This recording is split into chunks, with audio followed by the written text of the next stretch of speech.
నరహర్శెట్టి ఏపీలో YCP party ఖాళీ అవ్వబోతుందా? నిన్న బాలినేని శ్రీనివాస్, మేకతోటి సుచరిత, ఈరోజు అవంతి శ్రీనివాస్, గంధి శ్రీనివాస్ ఇలా ఒక్కొక్కరు వైసీపీ పార్టీని వీడిపోతున్నారు.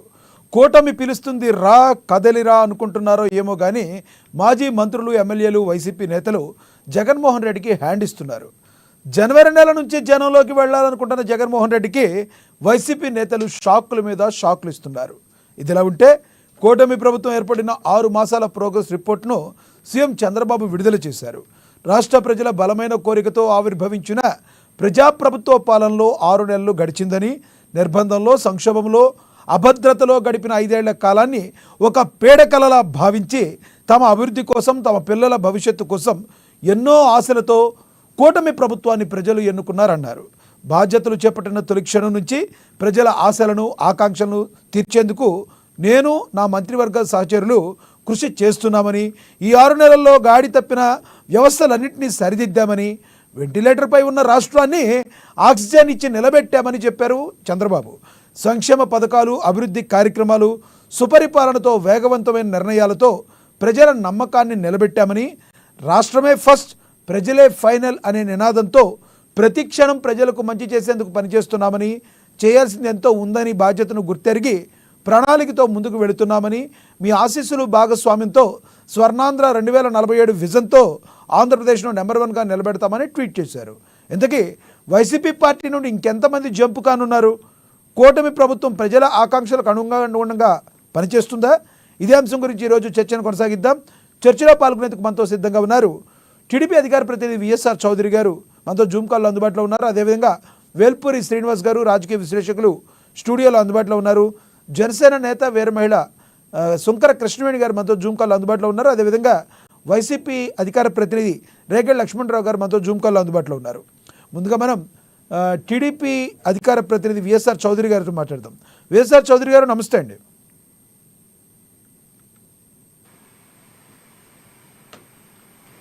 చెప్పండి. చౌదరి గారు, ప్రభుత్వ 6 నెలల పాలన గురించి బాబు గారు ట్వీట్ చేయడం జరిగింది. అదేవిధంగా కలెక్టర్లందరితో కూడా సమీక్షా సమావేశాన్ని CM Chandrababu, deputy CM Pawan Kalyan garu కూడా సమీక్షా సమావేశాన్ని నిర్వహించడం జరిగింది. రానున్న రోజుల్లో ఎటువంటి స్టెప్స్ ఆంధ్రప్రదేశ్ అభివృద్ధికే తీసుకోనున్నారు? అదేవిధంగా వైసీపీ పార్టీ నుంచి పార్టీ నేతలు రాజీనామా చేయడం యొక్క ముఖ్య ఉద్దేశం ఏంటి? మీ కూటమి ప్రభుత్వం రా కదలిరా అని పిలుస్తుందేమన్నా భావిస్తున్నారా? వైసీపీ పార్టీ ఖాళీ అయ్యే అవకాశం ఏమైనా ఉందంటారా? ప్లీజ్.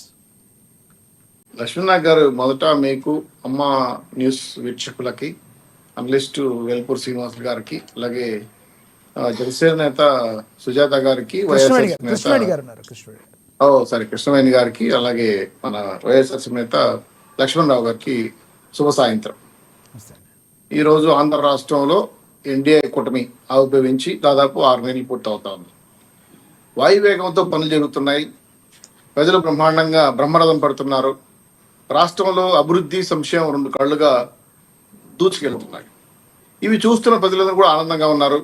గతంలో లా అండ్ ఆర్డర్ లేకుండా ఎప్పుడు ఏం జరుగుతుందో తెలియని గుండెల్లో లబ్డప్ అని మోగుతూ భయపడుతున్న ప్రజలు ఈరోజు గుండె మీద చేసుకుని నిద్రపోతున్నారు.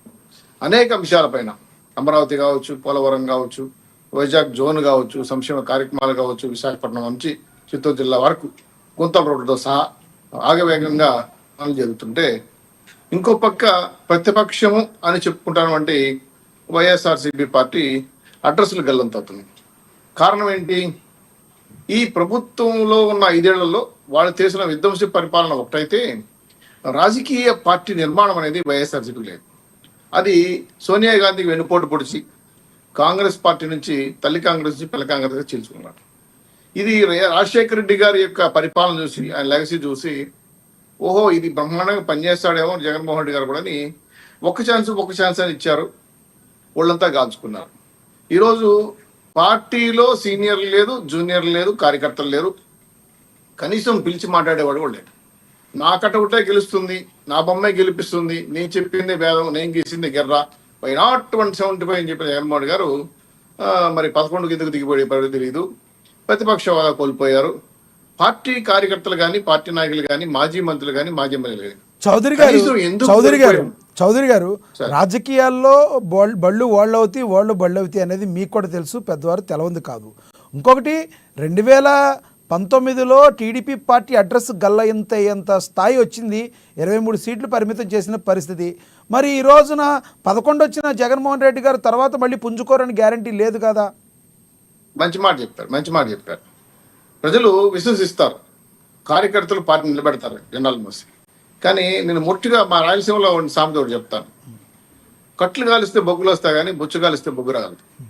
ఎందుకు ఈ మాట వచ్చిందంటే, కార్యకర్తలు అనేవాళ్ళు క్షేత్రస్థాయిలో పార్టీకి పిల్లర్స్ లాంటి. వైఎస్ఆర్సీపీలో పార్టీలో కార్యకర్తలు ఎవరు లేరే. ఒక 1800 మంది సోషల్ మీడియాలో ఉన్నటువంటి కార్యకర్తలు, ఒక 400 మంది కోఆర్డినేటర్లు, ఒక 40 యూట్యూబ్ ఛానళ్ళు, దానికి జిల్లా కింద 30 లక్షల రూపాయలు డబ్బులు కేటాయించి అదే పార్టీ అని చెప్పుకొని నిర్మాణం లేకుండా రైతు, విద్యార్థి, కార్మిక, కర్షక, మహిళా లోకాల్ని విస్మరించేదే కాకుండా రాబోయే తరానికి ప్రణాళిక, ఇదో మా యొక్క ఎత్తుగడలు, ఇది మా సిద్ధాంతం, మా ఆశయాలు, ఆకాంక్షలు ఇవి అని చెప్పగలిగిన ప్రణాళికాపరమైన వైఎస్ఆర్సీపీ పార్టీ ప్రణాళికే లేదు. సో ఇటువంటి వ్యవహారం అంతా నేనే జగన్మోహన్ గారు, అంతా జగన్మయం అని చెప్పుకొని పార్టీ నింపాడు. సో ఈరోజు నువ్వు ఫెయిల్ అయ్యేవని వాళ్ళు చెప్తున్నారు. వాళ్ళు ఏమైనా చెప్పుకోవచ్చు, ఈవీఎం లేవని ఏదో చెప్పుకోవచ్చు. కానీ ప్రజలు తిరస్కరించారు కదా. 100% మేము సంక్షేమ కార్యక్రమాలు నేరుగా ప్రజల గుండెల్లో విధుల విధంగా ఇచ్చామని చెప్తే మరి దోరకనే కదా ఓడిపోయారు. ఇక్కడ మీరు ఇంకో మాట చాలా చక్కగా అడిగారు, రాజకీయాల్లో అధికారులు శాశ్వతం కాదు. ఎస్, కరెక్ట్, నేను ఒప్పుకుంటాను. కానీ పార్టీ యొక్క నియమ నిబంధనలు, పార్టీ కార్యక్రమాలు, ప్రజల యొక్క మద్దతు, ప్రజల్లో పార్టీ యొక్క స్థామత పెంచుకుంటూ పోతుంటే పార్టీ ఎప్పటికీ నిపుణులుగా రేపు పైకి వస్తుంది. మరి వైఎస్ఆర్సీపీ పార్టీ సభ్యత్వం ఎంత? వైఎస్ఆర్ జిల్లాలో ఈరోజు జిల్లా మంత్రులు కానీ ఇన్ఛార్జీలు ఎందుకు వెళ్ళిపోతున్నారు? ఇప్పుడు చూడండి, ఆయన కోమటిరెడ్డి నుంచి స్టార్ట్ అయింది. అవంతి శ్రీనివాస్ సార్ కోమటిరెడ్డి గారు ఫస్ట్ స్టార్ట్ అయింది. ఓకే, ఫస్ట్ పతనం స్టార్ట్ అయింది కోమటిరెడ్డి గారు, నెల్లూరు జిల్లా. కోటమిరెడ్డి శ్రీనివాస్ గారు, సరే మర్చిపోయినాను. ఆ నుంచి మొన్న బాలినేని శ్రీనివాసరెడ్డి గారు, మొన్న వాసిరెడ్డి పద్మ గారికి, ఇప్పుడు అవంతి శ్రీనివాస్ గారు, అలాగే గంధి శ్రీనివాస్ గారు ఎమ్మెల్యేలు. వీళ్ళందరూ కూడా ఎందుకు వస్తున్నారు? జగన్మోహన్ రెడ్డి గారు అనే సామ్రాజ్యంలో ఒక 10 మంది రెడ్లు, ఎవరు మిథున్ రెడ్డి, పెద్దిరెడ్డి, అలాగే వై సుబ్బారెడ్డి, కొంతమంది రెడ్లు పెట్టుకొని 5-6 సంస్థానాలు సామంతరాజుగా పెట్టుకొని పరిపాలన చేశారు. దానికి ఒక మాఫియా సామ్రాజ్యం పెట్టాడు, ఈయన మాఫియా నిర్వహించాడు. సో ఇవి చల్లల కార్యకర్తలు, నాయకులుగా పార్టీ జనాలు మోసుకునేది వాళ్ళు కదా. ప్రజలకి పార్టీకి అనుసంధానంగా బ్రిడ్జి లాంటి వాళ్ళు. మరి ఆ పార్టీలో సభ్యత్వం లేదు, కార్యకర్తలు లేరు, లీడర్లు ఎలా వస్తారు? వాళ్ళందరూ వేరే పార్టీ నుంచి వలస వచ్చి, ఎక్కడి నుంచి కాంగ్రెస్ నుంచి వచ్చేవాళ్ళు. ఏమని వచ్చారు? ఓహో, బ్రహ్మాండంగా పరిపాలన చేస్తాము, 30 ఏళ్ళు అధికారులు ఉంటాం, మన ఇష్టం వచ్చినట్టు చేసుకోవచ్చు అని చెప్పి వాళ్ళ ఫీడ్బ్యాక్ ఇచ్చారు. సో అది నిజమేమో అనుకున్నారు. కాలగమనంలో వాళ్ళు బళ్ళు అవుతాయి, వాళ్ళది మీరు చెప్పిన మాటే దూరంగా ఉంటుందని చెప్పి తెలిపోయింది. జగన్మోహన్ రెడ్డి గారికి పరిపాలన దక్షత లేదు, ఈయన రాజకీయ నాయకుడు కాదు, ఇలా అంటున్నారు చౌదరి గారు. ఆయన జనవరి నుంచి జనంలోకి వెళ్ళడానికి ప్లాన్ చేసుకున్నారు, తెలుసా మీకు? జగన్మోహన్ రెడ్డి గారు జనంలో ఉంటే ఎలా ఉంటుందో 2019లో మీకు బాగా తెలిసి ఉంటుంది. నేను చెప్తా. ఇప్పుడు జనంలోకి జగన్ వస్తాడు, జమిలీ వస్తే జగన్ వస్తాడని చెప్పి గతంలో వీళ్ళకి వ్యూహకర్త పీకే అని ఒక ఆయన ఉండేవాడు. ఆ తర్వాత రిషిరాజ్ అని, సురేష్ కొనుగోలు అని, ఈ మధ్య ఆళ్ల మోహన్ సాయి దత్ అని ఒక అతను చెప్పి పెట్టుకున్నారు. అంటే వీళ్ళకి కార్యకర్తల మీద నమ్మకాలు లేవు, సెఫాలిస్టులు, అనలిస్టుల మీద నమ్మకాలు ఉన్నాయి. వాళ్ళకి డబ్బులు ఇచ్చి 1,000 కోట్ల రూపాయలు తీసుకొచ్చి కార్యక్రమాలు తీసుకొని వాళ్ళు చెప్పి నిన్నట్టు ఎమ్మెల్యేని ప్రవర్తిస్తారు. ఇప్పుడు రేఖ లక్ష్మీనారాయణ గారు ఉన్నారు, వారికి ప్రాధాన్యత ఇవ్వండి, వాళ్ళకి మంచి సలహాదారుడు పెట్టుకోండి, ఆయనకి ఇవ్వండి 10 లక్షల కాన్స్టిట్యూషన్ పనిచేయమని చెప్పి.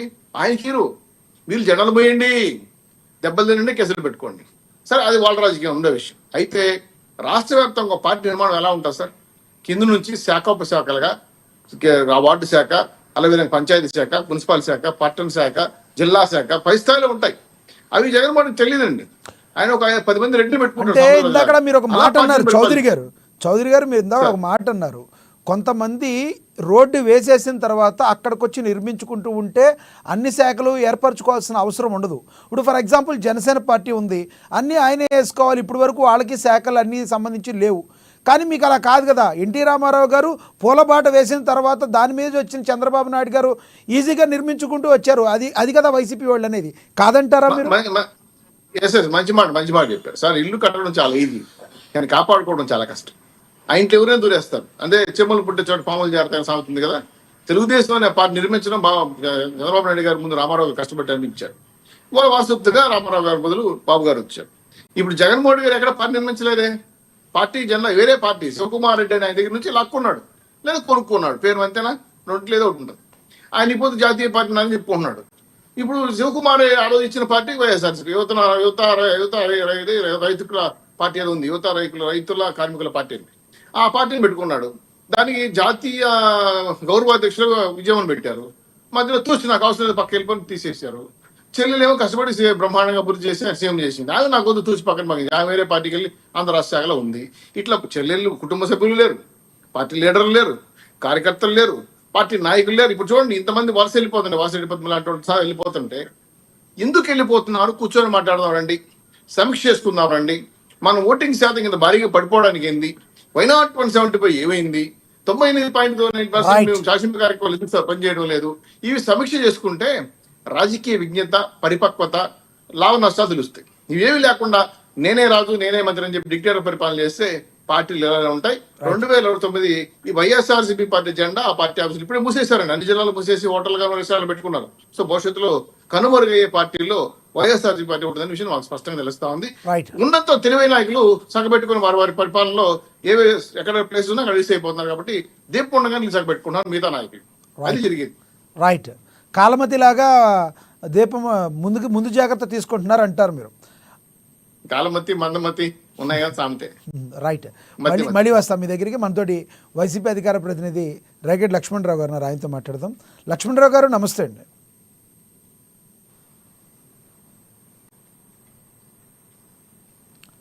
లక్ష్మణరావు గారు నా వాయిస్ గుడ్ ఈవినింగ్ అండి లక్ష్మణరావు గారు. నమస్తే అండి. నమస్తే లక్ష్మణరావు గారు. ఏంటి అవంతి శ్రీనివాస్ గారు వెళ్ళిపోతున్నారు, గ్రంథి శ్రీనివాస్ గారు వెళ్ళిపోయారు, బాలినేని గారు వెళ్ళిపోయారు, అందరూ వెళ్ళిపోయారు. లక్ష్మణరావు గారు మాత్రం వైసీపీలో కీలక నేతగా ఎదగలేకపోయారు. ఆయనకు అప్పచెప్పాలి పగ్గా లాంటివి ఏమన్నా ఉంటే ఆయనకి మంచిగా ఆయన నియోజకవర్గం అభివృద్ధి చెందాలని చెప్పి చౌదరి గారు అంటున్నారు. ఏంటి? లక్ష్మణరావు గారు, మీకు ప్యానల్ ఉన్న పెద్దలకి, అమ్మాను స్పీక్స్ యజమాని గారు హృదయపూర్వక నమస్కారం. నమస్తే. రాజకీయాల్లో గెలుపోవటములు అనేవి సర్వసాధారణం. గతంలో మనం చూసాం 23 సీట్లకి పరిమితమైనటువంటి టీడీపీ పార్టీ. అబ్బో టీడీపీ పార్టీ అయిపోయింది, ఇంకేముంటుందో పని అయిపోయింది అని చెప్పి టీడీపీ నుంచి కూడా చాలా మంది వైఎస్ఆర్ పార్టీలో జాయిన్ అవ్వడం జరిగింది. ఆ రోజున మనం చూసాం. గతంలో ఇప్పుడైతే మాకు 2014, 2019లో మాకు వచ్చినటువంటి 65 సీట్లలో కూడా సిట్టింగ్ ఎమ్మెల్యేలు 23 ఎమ్మెల్యేలని ఏకదాతంగా కొన్ని చంద్రబాబు నాయుడు గారు ఆ 23 మంది ఎమ్మెల్యేలు కొన్ని భయపడినటువంటి జగన్మోహన్ రెడ్డి. సో అదే స్ఫూర్తి, అదే పోరాట దీనితో మేము 2019 ఎలక్షన్ లో గెలిచాం. 151 సీట్లు గెలడం జరిగింది. అంటే మనము గెలుపు ఉండాలి. పరమార్థం అధికారం ఉంటేనే డబ్బు సంపాదించాలి, అధికారం ఉంటేనే ప్రజాసేవ చేయాలి, అధికారం ఉంటేనే మనం మిగతా పనులు ఏవైనా కొంతమంది అందరూ కాదు, కొంతమంది రాజకీయ నాయకులు అనుకున్నటువంటి వాళ్ళ వ్యాపారాల రీత్యా వాళ్ళకు ఉన్నటువంటి కేసులు కానీ వాళ్ళకు ఉన్నటువంటి కొన్ని ఏమైనా పర్సనల్ ఇబ్బందులు బట్టి కొంతమంది పార్టీ మారే అవకాశం ఉంటుంది. సో పార్టీ మారడం తప్పని నేను అన్నదాన్ని. ఎవరిష్టం వాళ్ళు చూస్ చేసుకోవచ్చు. కానీ ఇది రిపీటెడ్ గా అవుతుంది.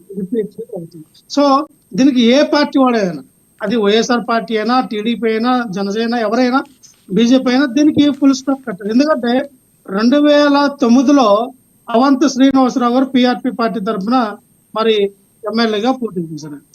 ఆయన రాజకీయ రంగ ప్రవేశం కూడా 2009 నుంచి.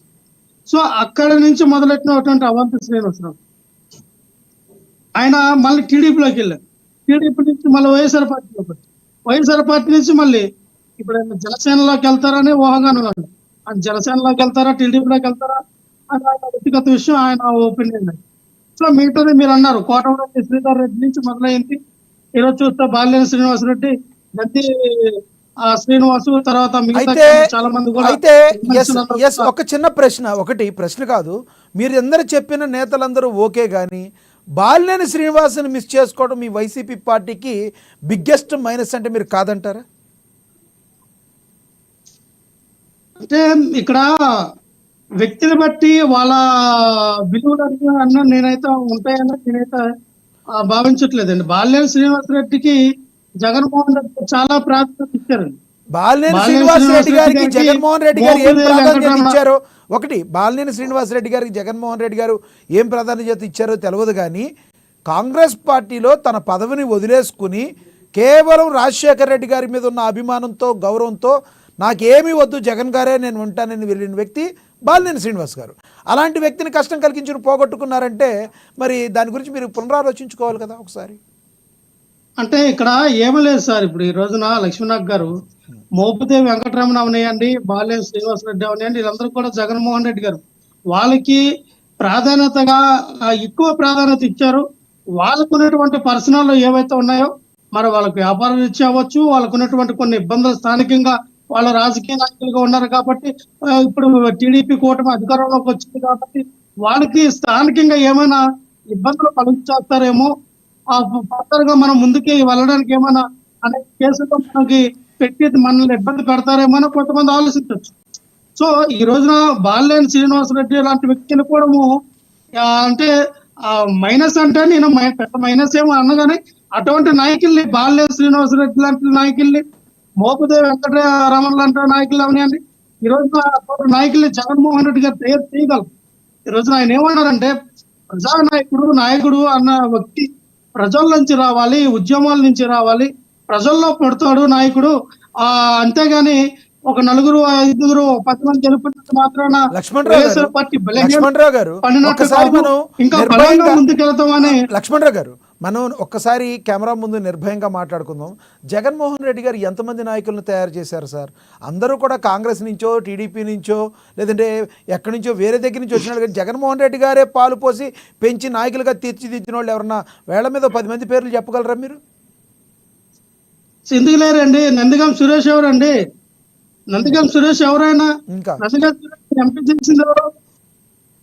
ఆయన ఒక సాధారణమైన ఫోటోగ్రాఫర్ కదా. నందిగం సురేష్ అన్న వ్యక్తి సాధారణమైన ఫోటోగ్రాఫర్. ఆయన్ని మరి టీడీపీ ప్రభుత్వం ఇప్పుడు కూడా అరెస్ట్ చేసి దాదాపుగా 60 రోజులు దాటింది, 2 నెలలు దాటింది, 3 నెలలు కూడా తీసుకుంది.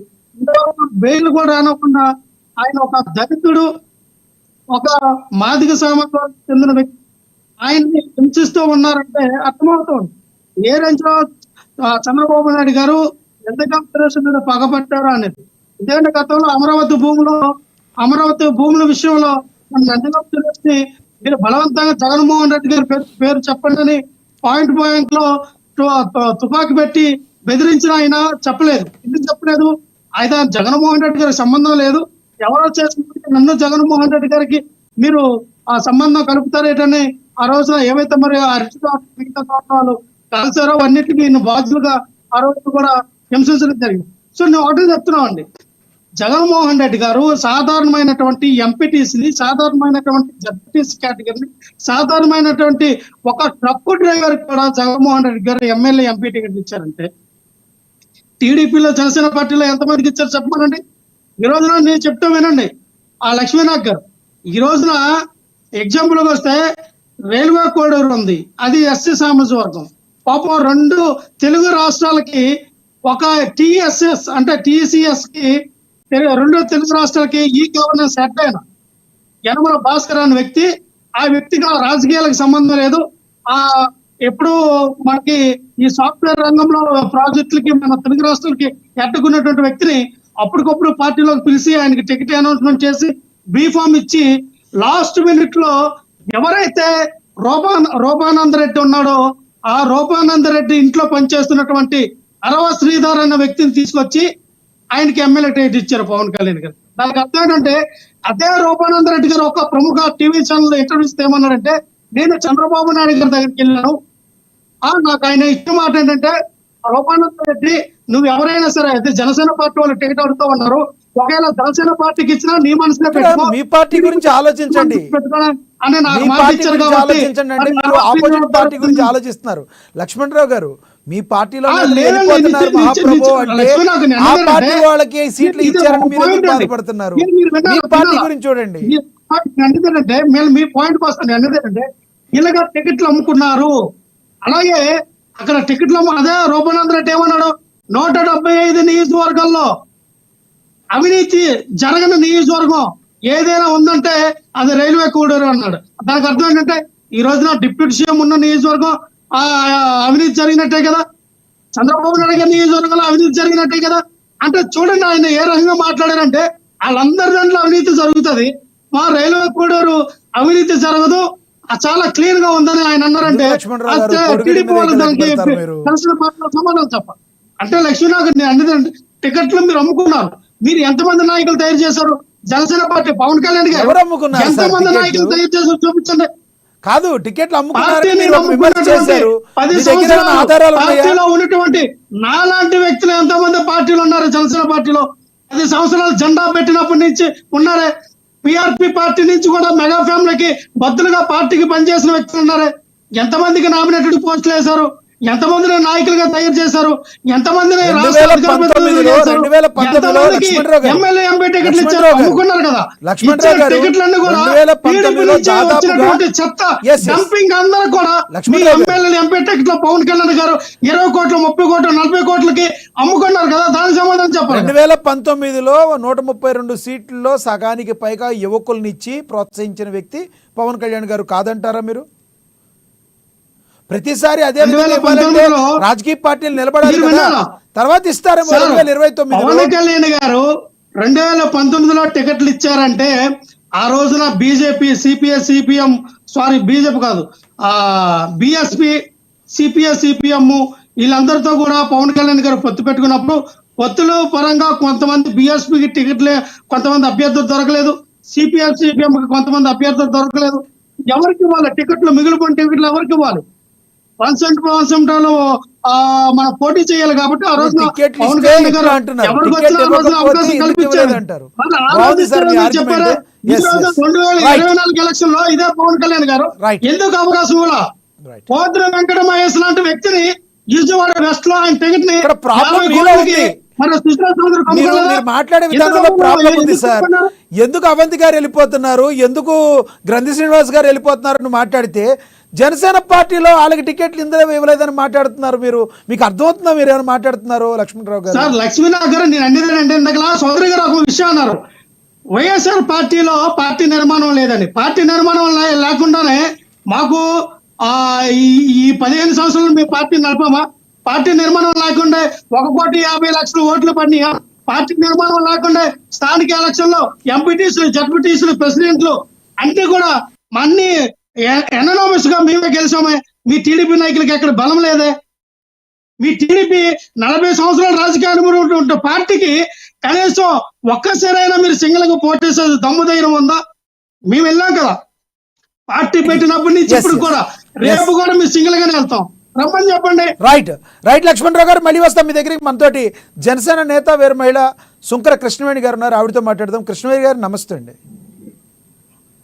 నమస్తే అండి లక్ష్మీనాథ్ గారు, మీకు అలాగే ప్యానెల్ లో ఉన్నటువంటి పెద్దలందరికీ. కృష్ణవేణి గారు, ఏంటి చిరంజీవి గారు కూడా మళ్ళీ రాజకీయాల్లోకి లాగుతున్నారా అండి? మీరు చిరంజీవి గారికి రాజ్యసభ బీజేపీ అని ఒక ప్రచారం జరుగుతుంది, అదేవిధంగా నాగబాబు గారిని డైరెక్ట్గా క్యాబినెట్లోకి తీసుకున్నట్టు ఆల్మోస్ట్ కన్ఫర్మ్ అయిపోయింది కూడా వార్తలు వస్తున్నాయి. First of all congratulations.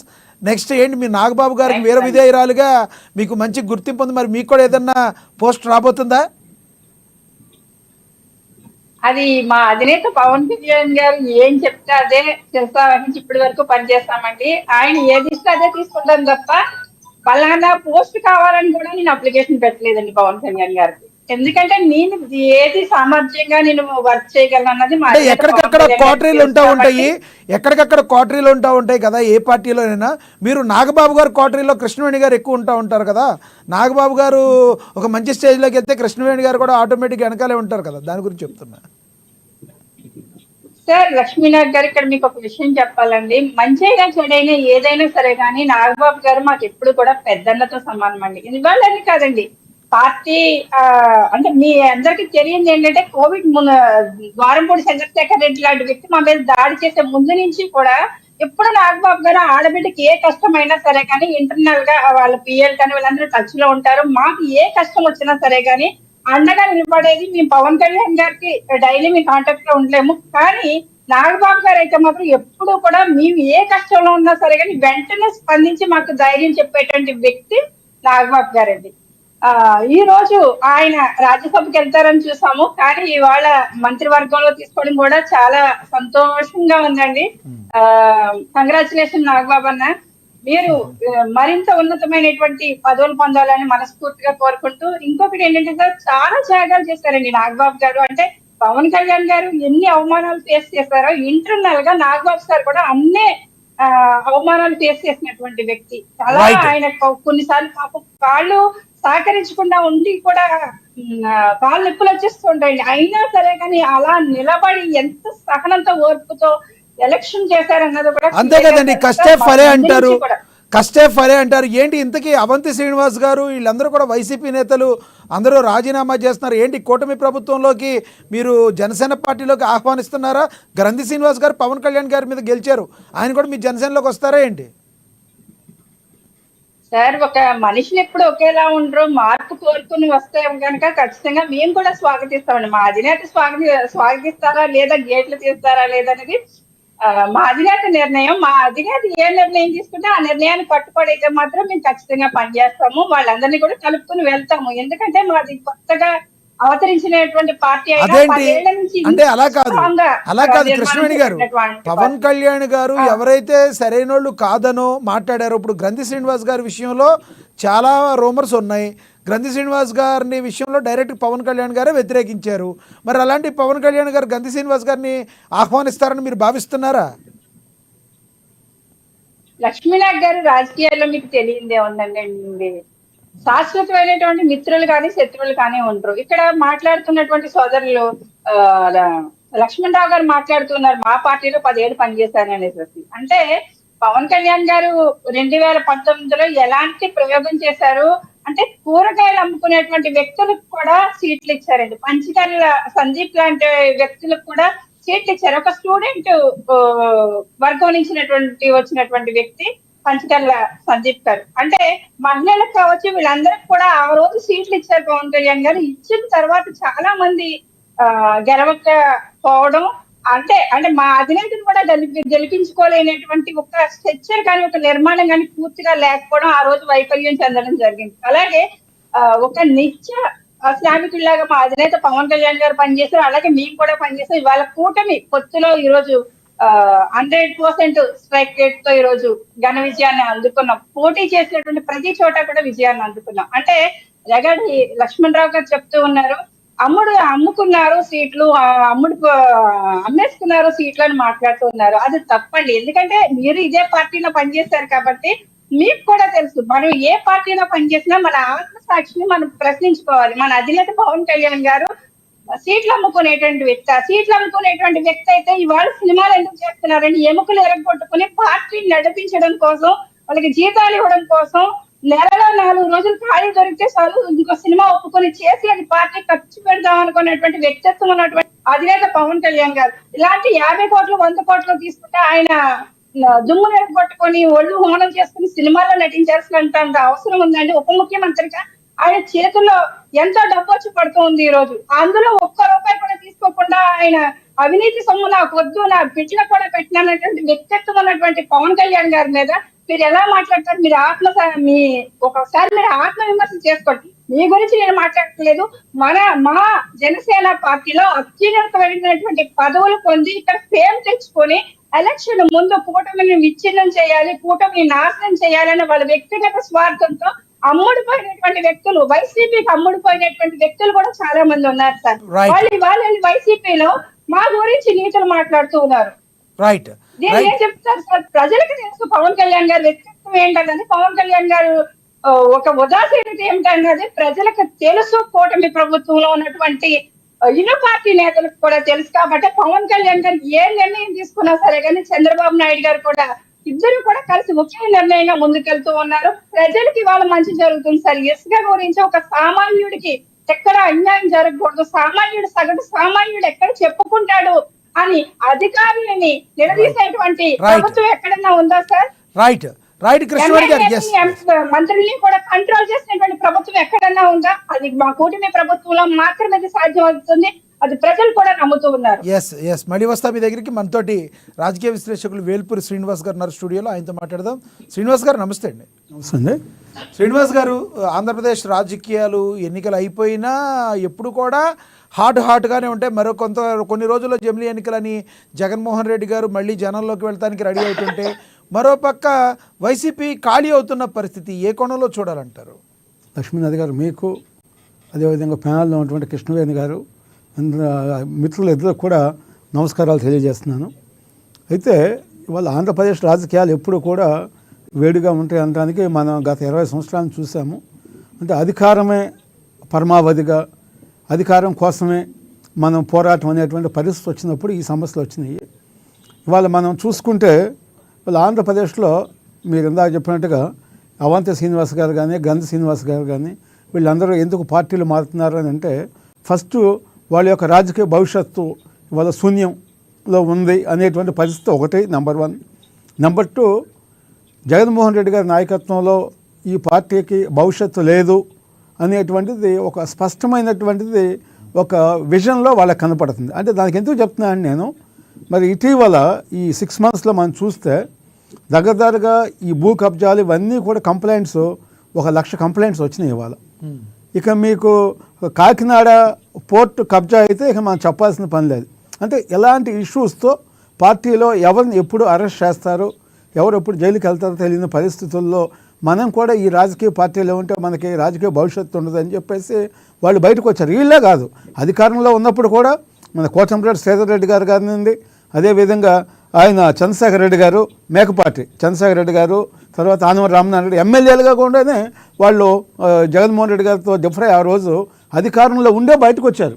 సరే, బాలినేని శ్రీనివాసరెడ్డి గారు అయితే మరి ఆయన దగ్గర బంధువు, ఆయన కూడా రావటం చూసాం మనం. ఇవన్నీ కూడా అంటే ఏ రాజకీయ పార్టీ అయినా మరి నిర్మాణం కానీ, మరి నెక్స్ట్ మనకు ఉన్నటువంటి టార్గెట్ కానీ, ఇవన్నీ కూడా ఒక చర్చా వేదికలో కార్యకర్తలతో డిస్కస్ చేయాల్సినటువంటి, నాయకులతో డిస్కస్ చేయాల్సిన అవసరం ఉంది. అయితే ఇక్కడ జగన్మోహన్ రెడ్డి గారి స్టైల్ ఏంటంటే, మొత్తం నేనే ఏది చేసినా కూడా నా చుట్టూనే తిరగాలి అనేటువంటిది ఒక విధానం ఉండటం వల్ల చెల్లి, అదే మన ఎవరైతే షర్మిల గారు ఉన్నారో ఆవిడ కానీ, తల్లి కానీ, వాళ్ళందరూ కూడా దూరం అవటము. తర్వాత పార్టీలో అంటే గెలుపు ఓటములు ఉంటాయి. గెలుపు ఓటములు ఉన్నంత మాత్రాన పార్టీలు పూర్తిగా కనుమరుగవుతాయి అని చెప్పలేం. ఎందుకంటే జనసేన అధ్యక్షుడు పవన్ కళ్యాణ్ గారు కూడా ఓడిపోవటం జరిగింది. పార్టీలో అనేక మంది ఓడిపోయారు. అయినా కూడా ఒక కసితో మనం ఎక్కడ ఏ పొరపాట్లు చేశామని చెప్పేసి అవన్నీ కూడా సరిదిద్దుకుంటాం వల్ల ఇవాళ భారతదేశంలోనే నెంబర్ 1 పొజిషన్లో 100% స్ట్రైక్ రేట్తో వచ్చారంటే, అంటే సరిదిద్దుకోబట్టి వాళ్ళు సాధ్యమైంది.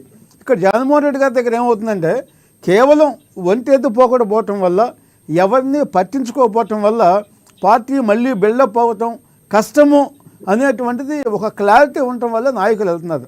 సహజంగా ఏ నాయకుడైనా కూడా ఆ పార్టీలో రాజకీయ భవిష్యత్తు ఉంటే ఎవరో కూడా బయటకు వచ్చేటువంటి అవకాశం ఉండదు. అంటే తర్వాత 5 సంవత్సరాలు మనకు వచ్చే అవకాశం ఉంది అనుకుంటే మిగతా రాజకీయ నాయకులు తమ ప్లేసులను అలాగే అట్టుపెట్టుకుని బదిలీ చేసుకుంటారు, కానీ పక్కదారికి వెళ్ళే అవకాశం తక్కువగా ఉంటుంది అంటారు. 100% ఏ రాజకీయ నాయకుడు కూడా, ఎందుకంటే వేరే రాజకీయ పార్టీలోకి వస్తే వాళ్ళు మళ్ళీ ఈ రోజు నుంచి మళ్ళీ మొదలు పెట్టాల్సి వస్తుంది. అదే ఆ రాజకీయ పార్టీలో అయితే మాజీ మంత్రిగా అవకాశం ఉంటుంది. ఇంకోటి కూడా మనం ప్రధానంగా గమనించవచ్చు. ఇప్పుడు అవంతి శ్రీనివాస్ కానీ, బాలినేని కానీ రావడం, ఆ ఏరియాలో వచ్చే తెలుగుదేశం పార్టీలో కానీ, అదేవిధంగా జనసేన పార్టీలో, బీజేపీ పార్టీలో ఆ నియోజకవర్గాల్లో ఖాళీలు కూడా లేవు అక్కడ వాళ్ళకి. అంటే ఇక్కడ ఏమైందంటే, ఖాళీలు లేకపోయినా కూడా అంటే ఆ రాజకీయ పార్టీలో ఉంటే మమ్మల్ని ఇంకొక రకంగా చూస్తారు, మేము అధికార పార్టీలో ఉంటే మేము హ్యాపీగా ఉంటాం. మేము మరి జగన్మోహన్ రెడ్డి గారు చేసేటువంటి తప్పులకి మరలా మేము కూడా బలి కావాల్సి వస్తుంది. ఇందాక ఆయన గంధి శ్రీనివాస్ గారు ప్రెస్ మీట్లో చెప్తుంది, నా మీద ఐటీ దాడులు జరిగితే కనీసం నన్ను పరామర్శించలేదు, నువ్వు ఇంకా పని చేయి, ఇంకా అరెస్టులు కావాలని చెప్తున్నారు మా అధినేత గారు. గతంలో నా ఇంటికి వచ్చినప్పుడేమో ఏదున్నా కూడా నేనున్నాను నీకు అని చెప్పారు. అంటే ఆ డిఫరెన్సెస్ ఇందాకైనా ప్రెస్ మీట్లో చెప్తున్నాను నేను మీకు. తర్వాత మా లక్ష్మణరావు గారు ఇందాక ఒక మాట అన్నారు, ఏది పవన్ కళ్యాణ్ గారు సీట్లు అమ్ముకున్నారని చెప్పేసి. అంటే మనకు మాజీ ముఖ్యమంత్రి నేదురుమల్లి జనార్దన్ రెడ్డి గారు ఉన్నారు. ఆయన ఒక ఫేస్ టు ఫేస్లో చెప్తూ ఏమన్నారంటే, 89 ఆయన అప్పుడు రాజశేఖర రెడ్డి గారు పిసిసి అధ్యక్షుడిగా ఉన్నారు ఆంధ్రప్రదేశ్కి ఉన్నప్పుడు, ఒక 100 సీట్లు అమ్ముకున్నారు రాజశేఖర రెడ్డి గారు. అందుకనే కాంగ్రెస్ పార్టీ అధిష్టానం దూరంగా పెట్టిందని చెప్పేసి స్వయంగా మాజీ ముఖ్యమంత్రి అయినటువంటి నేదురుమల్లి జనార్దన్ రెడ్డి గారు ఫేస్ టు ఫేస్లో చెప్పిన మాట నేను మీకు చెప్తున్నాను. రైట్. సార్, పవన్ కళ్యాణ్ గారు నిజాయితీ ఏంటి, ఆయన ఏం చేశారు, మరి ఎంతమంది రైతులకి ఎన్ని వేల మందికి ఇచ్చారు, ఇవన్నీ కూడా మనం చూస్తున్నాం. అంటే భారతదేశంలో ఏ రాజకీయ నాయకుడు కూడా మనకు తెలిసి ఇంత పెద్ద ఎత్తున సొంత నిధులు, తన కష్టార్జితంతో వచ్చే నిధులు మా ప్రజలకని చెప్పండి, రైతులకని చెప్పండి, ఎవరికైనా సరే ఏ రంగంలో ఉన్న వాళ్ళకైనా కూడా ఈ విధంగా పంచిపెడతాం అనేది మనం చూడలేదు. అధికారంలో ఉన్నప్పుడు ప్రభుత్వ ధనం ఇస్తాం సహజంగా, కానీ సొంత అమౌంట్ని మరి అటు సైనిక సంక్షేమానికి కానీ మరి ఎవరు వచ్చినా కూడా నేను కష్టాల్లో ఉన్నాను అని చెప్తే వాళ్ళందరూ కూడా చాలా ఉదారంగా సహాయం చేసినటువంటి సంఘటనలు అనేక సంఘటనలు ఉన్నాయి. మరి అంటే అలాంటి క్యారెక్టర్ ఉన్న వ్యక్తి ఇట్లా సీట్లు అమ్ముకోవాల్సినటువంటి పరిస్థితి లేదు. అంత సీట్లు అమ్ముకునే 100,000 కోట్ల వాళ్ళు ఆ పార్టీలో కూడా ఎవరు లేరు. రైట్. మళ్ళీ వస్తాను మీ దగ్గరికి. చౌదరి గారు, ఏంటి మీరు ఏవైతే హామీలు ఇచ్చారో కూటమి ప్రభుత్వం హామీలు ఎప్పటికి నెరవేరుస్తుంది? మొన్నటి వరకు మేము ఇప్పుడే వచ్చాం అన్నారు. చూస్తుండగానే 6 నెలలు గడిచిపోయినాయి. మరి ఏంటి ఇప్పటికైనా మీరు ఇచ్చిన హామీలన్నిటి మీద దృష్టి సారిస్తారా? ప్రధానంగా పక్కనే పొరుగు రాష్ట్రంలో ఉన్న తెలంగాణలో ఆర్టీసీలో మహిళలందరికీ ఉచిత బస్సు ప్రయాణం ఇచ్చి మహిళలకి చాలా గొప్పగా చెప్పుకుంటుంది ఆ ప్రభుత్వం. మీరు ఎప్పటికి ఇస్తారు? ఎందుకంటే మహిళలందరికీ, లేదంటే ఎవరైతే కాలేజీలకు వెళ్తారో యువకులకి అందరికీ కూడా కొంతమందికి ఫ్రీగా ఇస్తామని, యువకులకు కూడా ఇస్తామని చెప్పారు. ఇంతవరకు ఆ దిశగా మీరు ఎక్కడ ప్రణాళికలు సిద్ధం చేస్తున్నట్లేదు. మీరు ఇచ్చిన హామీలను ఎప్పుడు నెరవేరుస్తారు? లక్ష్మీనాథ్ గారు మంచి ప్రశ్న వేశారు, ధన్యవాదాలు. ఎందుకంటే మాకు రాష్ట్రంలో 164 సీట్లు ఇచ్చింది పెత్తనాలు చేయమనో, లేదా జల్సాలు చేయమనో, ప్యాలెస్లు కట్టమనో, లేదా మాఫియాలు నడపమనో, లేదంటే ఒక రకమైన దోపిడీకి గురి చేయాలనో ఉద్దేశంతో కాదు ఇచ్చింది. ఒళ్ళు దగ్గర పెట్టుకొని ప్రజలకు సేవ చేయమని చెప్పి ప్రజలు మాకు 164 సీట్లు కట్టబెట్టారు. మేము సేవకులుగానే ఉంటాం. అయితే గడిచిన 4 నెలల్లో తెలుగుదేశం పార్టీ, జనసేన, బీజేపీ కూటమి ఏం చేసింది, ఏం చేయబోతుంది చాలా స్పష్టంగా మీకు ముందు పెట్టదలుచుకున్నాం. ఒకటి, ఏవైతే మేము సూపర్ 6 హామీలు ఇచ్చాం వాటికి రాష్ట్ర శాసనసభ సాక్షిగా మా ఆర్థిక శాఖ మంత్రి ఫండింగ్ క్యాలిక్యులేట్ చేయటం రాష్ట్రమంతా చూపించారు, చెప్పారు కూడా ఏ రాయికి ఎంత డబ్బులు కేటాయించామని.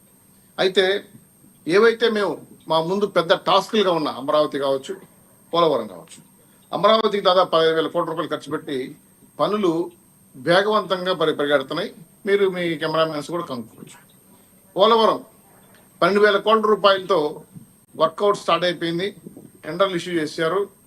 వరదల వల్ల, వానల వల్ల వర్క్ స్లో అయినా పని మాత్రం జరుగుతాం. 27కే ఫినిష్ చేయాలని చెప్పి టార్గెట్స్ పెట్టారు ఇంజనీర్లు కానీ అంతా.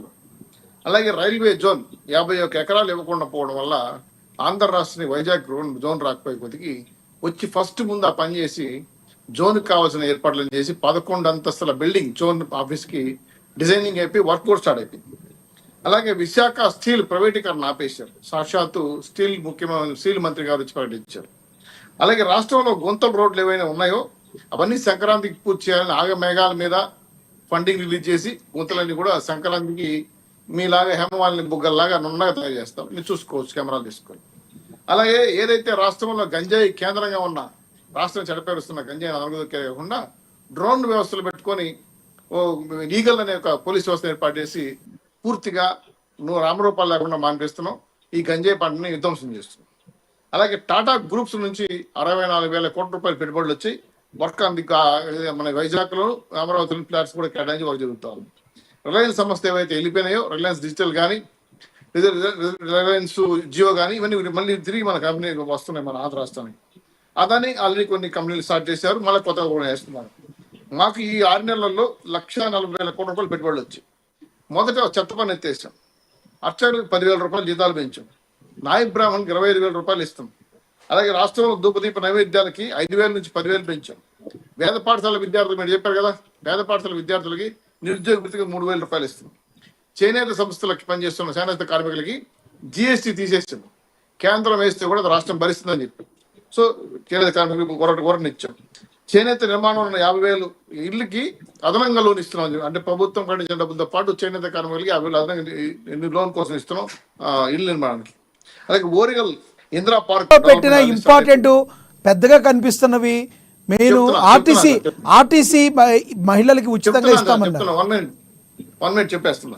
రైతులకు మళ్ళీ డ్రిప్ ఇరిగేషన్ 90% సబ్సిడీ కింద ఇస్తున్నాం. రైతులు బ్రహ్మాండ పంటలు స్టార్ట్ చేశారు. అలాగే రాజధాని రైతులకి గత 5 ఏళ్లుగా 4,000 కోట్ల రూపాయలు నిలిపేసి అప్పులు, అంటే వాళ్ళకి ఇవ్వాల్సిన కవులు కానీ వాళ్ళకి ఇవ్వాల్సిన బకాయిలు ఇవ్వకపోతే ఫస్ట్ టైం బడ్జెట్లో కేటాయించిన డబ్బులు పూర్తిగా వాళ్ళకి ఇవ్వాల్సిన డబ్బులు పే చేసి, మీరు చెప్పారు కదా ఉచిత గ్యాస్ ఆల్రెడీ స్టార్ట్ అయిపోయింది. 4 నెలలకు సిలిండర్ ఇస్తున్నారు. విశాఖ విజయవాడ మెట్రో ఊసే లేదు గత 5 ఏళ్ళుగా, పరుగులు పెడతా ఉంది, అప్రూవల్ అయిపోయింది, వర్క్ స్టార్ట్ చేశారు. అమరావతి రింగ్ రోడ్లు మీరు చూస్తే 6 రైలు 8 వేలు చూస్తున్నారు, జరుగుతారు. ఇది కాకుండా పింఛన్లు ఇస్తున్నాం. మీరు చెప్పింది ప్రధాన పాయింట్ ఆర్టీసీ సంబంధించిన పార్కులన్నీ కూడా సంక్రాంతి కదా రిలీజ్ చేయాలని ప్లాన్ లో చేస్తున్నారు. పోలవరం ఎప్పుడు కంప్లీట్ చేస్తారు సార్? సార్ పోలవరం ప్రాజెక్ట్ ఎప్పుడు కంప్లీట్ చేస్తారు సార్? పోలవరం అమరావతి పూర్తి చేసే ఓట్లకు వస్తాం. మీరు మొదటి నుంచి చెప్తున్న మాట. గతంలో జగన్మోహన్ రెడ్డి గారు అలాగే అన్నారు. సార్ డిసెంబర్ ఒక నిమిషం సార్, డిసెంబర్ 31st 2021 మేము చెప్పాలి సార్. మా 5 ఏళ్ల పీరియడ్ లో ఇప్పుడు 4 సంవత్సరాలు 6 నెలలు ఇంకా టైం ఉంది. మేము పూర్తి చేసి ఓట్లకు వస్తాం. ప్రాజెక్ట్ పూర్తవుద్దా? పోలవరం ప్రాజెక్ట్ పూర్తవుతా ఇంత శాతం అని పూర్తవుతుంది చూస్తారు కదా. కంప్యూటర్లు అన్నం పెడతాయా కూడి పెడతాయని చెప్పి చంద్రబాబు నాయుడు ఏలం చేసిన వాళ్ళు కంప్యూటర్లు ఉద్యోగాలు చేసి లక్షల రూపాయలు సంపాదిస్తున్నారు. పోలవరం పూర్తి చేస్తే చూస్తారు కదా. ఇప్పుడు సుసాధ్యాన్ని కంక్లూడ్ చేయండి సార్. ఖచ్చితంగా మీరు చెప్పిన హామీలతో పాటు చెప్పని హామీలు కూడా బ్రహ్మాండంగా అమలు చేసి రాష్ట్రంలో శాంతి భద్రత కాపాడుతూ రాష్ట్రం సస్యశ్యామలు ఉండేది కాదు, 29 రాష్ట్రాల్లో నెంబర్ 1 ఆర్థిక రాష్ట్రంగా కోసం మా ఎన్డీఏ గవర్నమెంట్ వికసిత భారత్ కి వికసిత ఆంధ్రప్రదేశ్ కట్టుబడి ఉంది. బలమైన నాయకులు మా బాబు గారు కానీ, పవన్ కళ్యాణ్ గారు, లోకేష్ గారు కానీ, పొందేశ్వర్ గారు కానీ చాలా చక్కగా ప్రణాళికబద్ధంగా పనిచేస్తున్నాం. మీ పొద్దు మళ్ళీ చెప్తున్నా, మీ మీడియా వాళ్ళు కానీ, ప్రతిపక్షాలను చెప్పుకునే వాళ్ళు కానీ, విశ్లేషకులు కానీ ఎవరైనా సరే గల్లా పట్టుకుని అడగచ్చు. 41 నోటీసులు ఉండవు, జీవో నెంబర్ 1 ఉండవు, అవసరస్తులు ఉండవు, ఎవరి మీద దాడులు చేయము. మీ పారదర్శక పరిపాలన, గుడ్ గవర్నెన్స్ వాట్సాప్ యూనివర్సిటీ రాబోతారు. రైట్. లక్ష్మణరావు గారు, చౌదరి గారు మాట్లాడింది విన్నారు, రియాక్ట్ అవ్వండి, కంక్లూడ్ చేయండి. లక్ష్మీనాథ్ గారు, రైతులకి ఉచిత కరెంటు 9 గంటలు అన్నారు, దానిపైన మాట్లాడలేదు. అలాగే ఇదే రైతులకి ఇప్పుడు రైతు భరోసా కింద 20,000 రూపాయలు ఇస్తామన్నారు. కనీసం ఈ 6 నెలలకి ఒక 5,000 రూపాయలు కూడా అలాగే అకౌంట్లో ఇవ్వలేదు. 45 సంవత్సరాలు దాటినటువంటి బీసీ సోదరులకి పెన్షన్ ఇస్తామన్నారు. అది స్థితిగతులు ఏంటో ఇంతవరకు ఏమైనా తెలియదు. పూర్ టు రిచ్ అన్నారు, అంటే అందరినీ పారిశ్రామికవేత్తలు తయారు చేస్తాం, ప్రతి కుటుంబం నుంచి ఒక ఉద్యోగం ఇస్తాం పారిశ్రామికవేత్త అన్నాడు. మరి ఆ పారిశ్రామికవేత్త ఎక్కడికి వెళ్ళాడో, ఉద్యోగం చేసిన వెళ్ళాడో మాకు తెలియదు. అలాగే వీళ్ళు వచ్చి రాగానే 6 నెలల్లో ఎన్ని ఉన్నాయో ఇలా చెప్తూ ఉన్నారు. 1,54 లక్షల మన గ్యాస్ కనెక్షన్లు ఉంటే 26 లక్షలకు మాత్రమే వీళ్ళు సిలిండర్ ఇవ్వడం జరిగింది. అది కూడా ఆ 26 లక్షల మందికి కూడా సగం మంది డబ్బులు పడల, ఇప్పుడు కూడా పడలేదు డబ్బులు. ఏమనంటే దానికి ఈ కేవైసీ చేయండినో, నా బ్యాంకు లింక్ అవ్వలేదనో ఏదో కథలు చెప్తూ ఉన్నారు. ఇదివరకు సబ్సిడీ ఎలాగ పడేది, మరి పడతారంటే డబ్బులు ఇట్లా. సో ఉచిత సిలిండర్ అన్నటప్పుడు ప్రజల డబ్బులు తీసుకోవడమే తప్పు. దాన్ని మీరు ఉచితంగా ఇవ్వాలి, కానీ మళ్ళీ డబ్బులు తీసుకొని అకౌంట్ లో వస్తామని చెప్పి మళ్ళీ అకౌంట్ లో డబ్బులు రాకపోతే దీన్ని ఏమంటారు? మీరు టోటల్ గా ల్యాండ్ విషయంలో, వైన్ విషయంలో, అన్ని విషయంలో ఫెయిల్యూర్ అయితే ఖచ్చితంగా కనబడుతూ ఉంది. ఇప్పుడు కూడా చెప్పారు, ఇసుక కొనడానికి వెళ్తే ఒక డాక్ తీసుకొని 10 నుంచి 15,000. లక్ష్మణరావు గారు, ఈ గ్యాస్ సబ్సిడీకి ముందు, లక్ష్మణరావు గారు, గ్యాస్ సబ్సిడీకి సంబంధించి ముందు 700 రూపాయలుగా వేస్తాము, ఆ తర్వాత 400, 200 రిటర్న్ పడుతుంది. ఈ కాన్సెప్ట్ స్టార్ట్ చేసింది మీ జగన్మోహన్ రెడ్డి గారు తండ్రి గారు రాజశేఖర రెడ్డి గారి ఆధ్వర్యంలోనే. ముందు ఆ పుణ్య కార్యక్రమాలు అలా స్టార్ట్ అయినాయి కాంగ్రెస్ ప్రభుత్వంలో. ఆ టైంలోనే అది ఆ కాన్సెప్ట్ తీసుకొచ్చింది రాజశేఖర రెడ్డి గారు కాదని, సెంట్రల్ గవర్నమెంట్, కాంగ్రెస్ పార్టీ, అది సెంట్రల్ దేశవ్యాప్తంగా తీసుకొచ్చిన కాన్సెప్ట్. నాకు తెలుసు అది. అప్పుడు గ్యాస్ రేటు 700 నుంచి అమాంతంగా 1,350 రూపాయలు హైయెస్ట్ కాంగ్రెస్ పార్టీ హయాంలో 1,350 రూపాయలు వచ్చింది. అప్పుడు 850 రూపాయలు మన అకౌంట్ లో పడేది. 850 రూపాయలు మన అకౌంట్ లో పడి 500 రూపాయలు గ్యాస్ కి కట్ అయ్యేది. ఇదంతా నాకు తెలుసు అండి గ్యాస్ కంపెనీ గురించి. అంటే నేను అనేది ఏంటంటే లక్ష్మీనాథ్ గారు, ఇవన్నీ కూడా గతంలో జరిగింది. ఇప్పుడు నేను ఆ విధంగా తీసుకెళ్తానంటే మీ ఇష్టం. ఇప్పుడు మాకు 11 సీట్లు వచ్చినాయి. ఎందుకు వచ్చినాయి? మేము ఇన్ని పథకాలు ఇచ్చి జగన్మోహన్ రెడ్డి గారు చేసినటువంటి నవరత్నాలు కన్నా ఎక్కువ రియలైజ్ అవుతున్నారా? మేము సరిగ్గా పరిపాలన చేయలేదు కాబట్టి మాకు 11 ఇచ్చారు, మీరు కూడా సరిగ్గా చేయకపోతే మీకు 11 ఇస్తారు అని చెప్పి ఏమన్నా చెప్పగలుగుతారా? మీరు గతంలో సరిగ్గా పరిపాలన చేయలేదని పోనీ ఏమన్నా రియలైజ్ అయ్యే అవకాశం ఉందా? లక్ష్మీనాథ్ గారు అంత బాగా పరిపాలిస్తారని మాకు 11 వచ్చినాయి. ఏమి పరిపాలించకపోతే రేపు 0 అయిపోతారని చెప్తా ఉన్నా. ఓకే, ప్రజలు చూస్తారండి, గమనిస్తారు. రేపు 0కి వచ్చేస్తారు. మేము కాదు, మీరు అంటా ఉన్నారు పార్టీ నిర్మాణం లేదు, నాయకులు వెళ్ళిపోతా ఉన్నారని. ప్రతి పార్టీలో ఉన్నటువంటి ప్రతి కార్యకర్త కూడా ఒక ఎమ్మెల్యే, ఎంపీ, ఎమ్మెల్యే క్యాండిడేట్లే. జగన్మోహన్ రెడ్డి గారు తలుచుకుంటే రేపు రాబోయే ఇంకో 50 సీట్లు పెరిగితే అన్నారు. జమిలీ ఎలక్షన్ కి కేంద్ర ప్రభుత్వం కూడా గ్రీన్ సిగ్నల్ ఇచ్చింది. ఆల్రెడీ బిల్ కూడా పాస్ అయిపోయిందని బ్రేకింగ్ న్యూస్. ఈ కూడా రేపొద్దున 2027 ఎలక్షన్ కి సిద్ధపాటు అవుతూ ఉన్నారు. అందుకనే పవన్ కళ్యాణ్ గారు కూడా బీజేపీతో అంటగాకి బీజేపీ పవన్ కళ్యాణ్ ఆయన లైన్ క్లియర్ చేస్తున్నారు. రేపొద్దున పవన్ కళ్యాణ్ గారు బీజేపీ. అందుకనే రండి మా కూటమిలోకి రండానికి కన్నా రండయ్య మా జనసేన బీజేపీ ఉందని కొంతమంది పిలుస్తారు. రండయ్య మాకు సీట్లు కాలేకుండా ఎవరు పిలవలేదు సార్. మీ పార్టీలో నేతలు డైరెక్ట్ గా వాళ్ళే వెళ్తాం అంటున్నారు, కానీ కూటమిలో ఎవరు గట్టిగా పిలిచినట్టు ఎక్కడ దాఖలాలు లేవు. ఎందుకంటే లక్ష్మీనాథ్ గారు చంద్రబాబు నాయుడు గారు వేసినటువంటి ప్లాన్లన్నీ బహిరంగంగా హీరో. ఆయన మంది ఇంటర్నలే లోపల నుంచే నరుక్కొని వెళ్తారు. చేప కింద నీరులాగా ఉంటాయి చంద్రబాబు నాయుడు గారి ప్లాన్లన్నీ కూడా బహిరంగంగా చేస్తారా. ఈ రోజున మనకి 50 సీట్లు పెరిగితే 225 సీట్లు అవుతాయి. 220 సీట్లు వచ్చినప్పుడు అభ్యర్థులు ఎక్కడ ఉంటారు?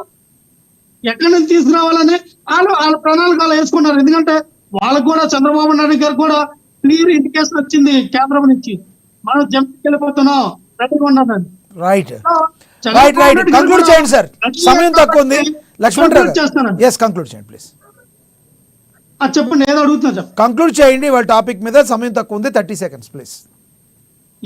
అంటే జగన్మోహన్ రెడ్డి గారికి కూడా ఆ యొక్క ఇన్ఫర్మేషన్ ఉంది కాబట్టినే రేపు 13వ తారీఖు నుంచి మా యొక్క ప్రజల వద్దకే జగన్మోహన్ రెడ్డి గారు అన్న నినాదంతో ఏమన్నా ఒకటి కొత్తగా మీకు ఏమైనా అనిపిస్తుందా? ఇప్పుడు గతంలో 2019 ముందు జనంలో ఉన్న జగన్మోహన్ రెడ్డి గారు మళ్ళీ జనంలోకి వెళ్ళడానికి 2024 తర్వాత పట్టింది.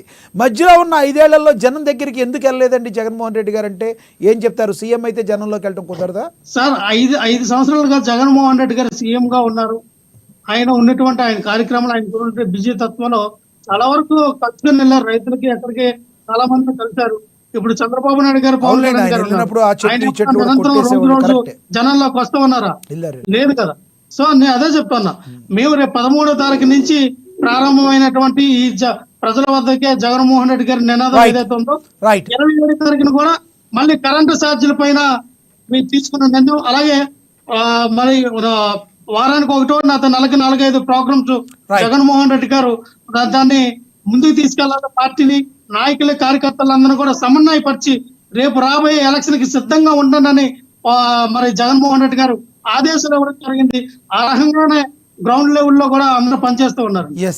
ఓకే, కృష్ణవేణి గారు కంక్లూడ్ చేయండి. జగన్మోహన్ రెడ్డి గారు జనాల్లోకి వెళ్తుంటే ఓ పక్కన కానీ వైసీపీ నుంచి నేతలు పార్టీ పెడుతున్నారు, ఏంటో కంక్లూడ్ చేయండి ప్లీజ్.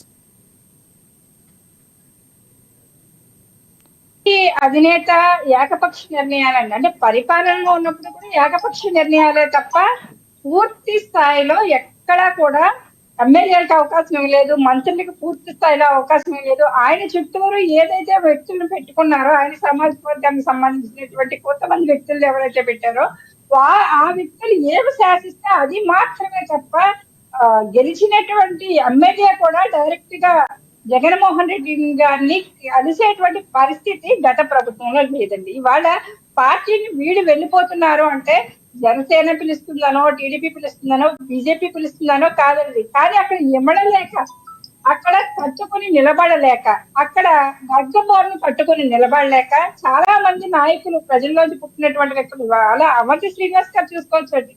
టీఆర్పీలో పోటీ చేసినటువంటి వ్యక్తి, ఆయనకి కూడా విపరీతమైనటువంటి రాజకీయ అనుభవం ఉంది. కానీ అక్కడ ఇమ్మడలేకపోతున్నారంటే ఆయనే క్లియర్ గా చెప్తూ ఉన్నారు, ఇక్కడ ఏకపక్ష నిర్ణయాలు తప్ప 6 నెలలు కూడా గడవకుండానే ప్రభుత్వం మీద పోరుబాటానికి Right. పోరుకి సిద్ధమవుతూ ఉన్నారు జగన్మోహన్ రెడ్డి గారు. అంటే ఇక్కడ నేను ఒక మాట చెప్తాను సార్, పోరుబాట అనేది 6 నెలలు గడవకుండా మా అధినేత పవన్ కళ్యాణ్ గారు 6 నెలలు ఒక మాట కొత్త ప్రభుత్వానికి అవకాశం ఇచ్చే తప్ప ఒక మాట మాట్లాడలేదు, ఒక ప్రెస్ నోట్ రిలీజ్ చేయలేదు.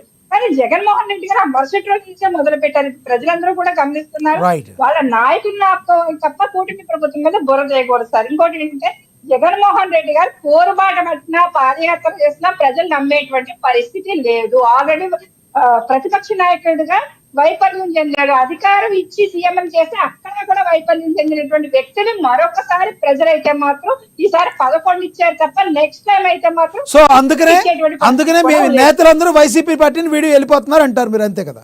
రైట్ ఎస్ అవునండి. రైట్ రైట్ రైట్ శ్రీనివాస్ గారు కంక్లూడ్ చేయండి. రైట్. అధికారం వచ్చి 6 నెలలు అవుతుంది కాబట్టి ఏ రాజకీయ పార్టీ అయినా కానీ లేదా ప్రభుత్వం అయినా కూడా ప్రజలకు అందుబాటులో ఉండాలి, ప్రజా సమస్యలను పరిష్కరించాలి. గత ప్రభుత్వంలో ఏవైతే తప్పులు జరిగినాయో, ఏవైతే కబ్జాలు జరిగినాయో, ఇవన్నీ ఏవైతే జరిగినాయో అవన్నీ కూడా జరగకుండా మనం అవన్నీ కూడా వాటిని సరిదిద్ది ఒక మంచి మార్గంలో తీసుకెళ్ళాలి, ప్రజల్లో ప్రభుత్వం మంచి పేరు రావాలని చెప్పేసి నిన్న కలెక్టర్ల మీటింగ్లో కూడా పవన్ కళ్యాణ్ గారు కూడా చెప్పడం జరిగింది. అంటే మీరు గతంలో ఎన్ని తప్పులు జరిగినా కూడా ఎందుకు కళ్ళుండి చూడలేని కబోదుల్లాగా ఉన్నారనేటువంటి ఆ స్థాయిలో కొంచెం వాళ్ళని హెచ్చరించడం కూడా జరిగింది. ఎందుకంటే కొంతమంది అధికారులు జిల్లా స్థాయిలో ఏది చేయాలన్నా కూడా మంత్రులు ఎమ్మెల్యేలు కాదు, అధికారులే దాని మీద సరైన యాక్షన్ తీసుకోవాలి. వాళ్ళు ఫెయిల్ అయినప్పుడు ఆటోమేటిక్గా ఈ మంత్రులు, ఎమ్మెల్యేలు, ఎంపీలు, ముఖ్యమంత్రి వీళ్ళంతా ఉంటారు. ఎందుకంటే ఎవరి వర్క్ వాళ్ళు చేస్తే ఇంత సమస్య దాకా వచ్చేది కాదు. చేయకుండా కేవలం ఒక ముఖ్యమంత్రి గారికి భయపడో లేదా మంత్రులకు భయపడో మనం పక్కదారి వెళ్తే ప్రజల యొక్క సంక్షేమాన్ని చూడకుండా ప్రజా సేవకులుగా కాకుండా భక్షకులుగా ఉంటే రాష్ట్రం అన్ని రకాలుగా నష్టపోతుంది. అందువల్ల మన ప్రజలు ఎందుకు ఉంది, ప్రజలకు సేవ చేయాలని, ఆ పరంగా మన సేవకులుగా ఉండాలని చెప్పేసి నిన్న పవన్ కళ్యాణ్ గారు చెప్పడం అనే దాన్ని మనం నిజంగా కూడా అభినందించాలి. భారతీయ జనతా పార్టీ కానీ చంద్రబాబు నాయుడు గారు కానీ ఎవరైనా సరే గత ప్రభుత్వం జరిగిన ఏ విధమైనటువంటి కంప్లైంట్లు, మరి లక్షల కంప్లైంట్లు వచ్చినాయి కాబట్టి ఈ ప్రభుత్వంలో కంప్లైంట్లు లేకుండా పారదర్శకంగా ప్రభుత్వం ఉండాలి. అన్ని వర్గాలు కూడా మరి ప్రభుత్వాన్ని మెచ్చుకునేటట్టుగా వాళ్ళు పరిపాలన చేయాలని చేస్తారని నేను ఆశిస్తున్నాను. రైట్. ధన్యవాదాలండి వేల్పూరి శ్రీనివాస్ గారు చర్చలో పాల్గొన్నందుకు. ధన్యవాదాలండి విఎస్ఆర్ చౌదరి గారు, ధన్యవాదాలు రేగడి లక్ష్మణరావు గారు, ధన్యవాదాలు సుంకర కృష్ణవేణి గారు. ఏది ఏమైనప్పటికీ కూడా మొత్తంగా చూసుకుంటే ఆంధ్రప్రదేశ్ రాజకీయాలు ఎప్పుడూ కూడా హాట్గానే ఉంటాయి. దానిలో భాగంగానే ఈ రోజున వైసీపీ నేతలందరూ కూడా కొంతమంది మెజారిటీ ఉన్న మాజీ ఎమ్మెల్యేలుగా, మంత్రులుగా ఉన్నవాళ్ళు సైతం పార్టీని వీడుతుంటే ఒక రకంగా వైసీపీ పార్టీ నైరాశ్యంలోకి వెళ్ళిపోతుందంటంలో ఎటువంటి అతిశయోక్తి లేదు. చూడాలి మరి జగన్మోహన్ రెడ్డి గారు రేపొద్దున మళ్ళీ జనంలోకి వస్తే తన్నుకుంటూ వీళ్ళందరూ మళ్ళీ వాళ్ళే వస్తారు అని చెప్తున్న కొంతమంది వైసీపీ నేతలకు ఆశలు మరి ఆశలుగానే ఉంటాయా, అడియాసలు అవుతాయా అనేది మనం వేచి చూడాల్సిన పరిస్థితి. ఇకపోతే ప్రోగ్రెస్ రిపోర్ట్ రిలీజ్ చేసిన చంద్రబాబు నాయుడు గారు 6 నెలల పాలన పారదర్శకంగా మేము పాలించామని చెప్తున్నారు. మరి రానున్న రోజుల్లో ఇంకొంచెం మనం బేరీజు వేసుకొని చూడాలన్నా, ప్రభుత్వం ఎలా పాలన చేసిందనే చూడాలన్నా మరి కొంత సమయం పట్టే అవకాశం ఉంది. ప్రజలకి ఒక భావన రావాలి అంటే ప్రభుత్వం ఎలా చేస్తుందని, దాని మీద మరికొంత సమయం తర్వాత ఈ కూటమి ప్రభుత్వం ఏ స్థాయిలో పనిచేస్తుంది అనే దాని మీద ఒక క్లారిటీ వచ్చే అవకాశం ఉంది. ప్రస్తుతానికైతే గత ప్రభుత్వం తీసుకున్న కొన్ని అనాలోచిత నిర్ణయాల వలన లాసిపోయిన ఆంధ్రప్రదేశ్, వెంటిలేటర్ మీద ఉన్న ఆంధ్రప్రదేశ్ని ఆక్సిజన్ ఇచ్చి నిలబెట్టామని చంద్రబాబు నాయుడు గారు ఏదైతే చెప్తున్నారో, మరి రోడ్ల మరమ్మతుల కార్యక్రమానికి పూనుకోవటం కానీ మిగతా సంబంధించిన కొన్ని ప్రజా సంబంధమైన కార్యక్రమాలు చేయడం ద్వారా కూటమి ప్రభుత్వం మీద ఆంధ్రప్రదేశ్ వ్యాప్తంగా కొంత పాజిటివ్నెస్ ఉన్న మాట మనందరం